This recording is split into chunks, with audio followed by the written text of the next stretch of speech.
CPIM Pathanamthitta ജില്ലാ കമ്മിറ്റിക്ക് രാജു എബ്രഹാം പുതിയ അമരക്കാരൻ. KP ഉദയഭാനു 3 ടേം പൂർത്തിയാക്കിയതോടെയാണ് രാജു എബ്രഹാമിനെ ജില്ലാ സെക്രട്ടറിയായി തെരഞ്ഞെടുത്തത്.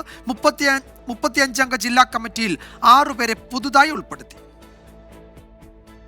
തുടക്കം മുതലേ കേട്ട പേര് തന്നെയായിരുന്നു രാജു എബ്രഹാമിൻ്റേത്. നിലവിൽ ജില്ലാ സെക്രട്ടേറിയറ്റ് അംഗങ്ങൾ തമ്മിൽ ആര് സെക്രട്ടറിയാകണമെന്നതിൽ തർക്കം നിലനിന്നിരുന്നതോടെ സംസ്ഥാന നേതൃത്വത്തിന്റെ കൂടി താൽപര്യത്തിന്റെ അടിസ്ഥാനത്തിൽ രാജു എബ്രഹാമിന് നറുക്കു വീണു.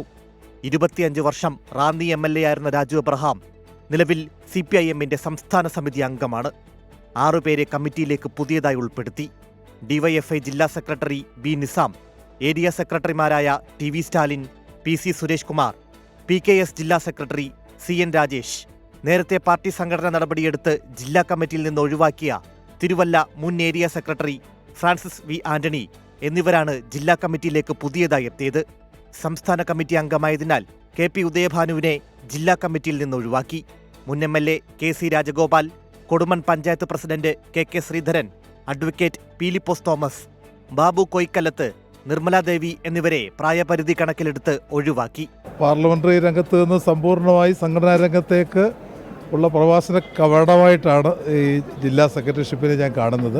ഈ ജില്ലയെ CPM ഇന്ന് ജില്ലയിലെ ഏറ്റവും വലിയ പാർട്ടിയാണ്.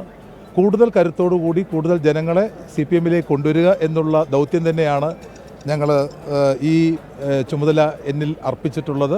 പാർട്ടിയെ ഐക്യത്തോടുകൂടി കരുത്തോടുകൂടി കൊണ്ടുപോവുക, അതോടൊപ്പം തന്നെ ഗവൺമെൻറ്റുമായി സഹകരിച്ച് ജനങ്ങൾക്ക് പരമാവധി സഹായങ്ങൾ ചെയ്തു കൊടുക്കുക. 3 ദിവസമായി കോന്നിയിൽ നടന്ന സമ്മേളനത്തിൽ മുതിർന്ന നേതാക്കൾക്കെതിരെ അടക്കം രൂക്ഷ വിമർശനമാണ് പ്രതിനിധികൾ ഉന്നയിച്ചത്. വൈകിട്ട് നടക്കുന്ന പൊതുസമ്മേളനം മുഖ്യമന്ത്രി പിണറായി വിജയൻ ഉദ്ഘാടനം ചെയ്യും. 24 പത്തനംതിട്ട.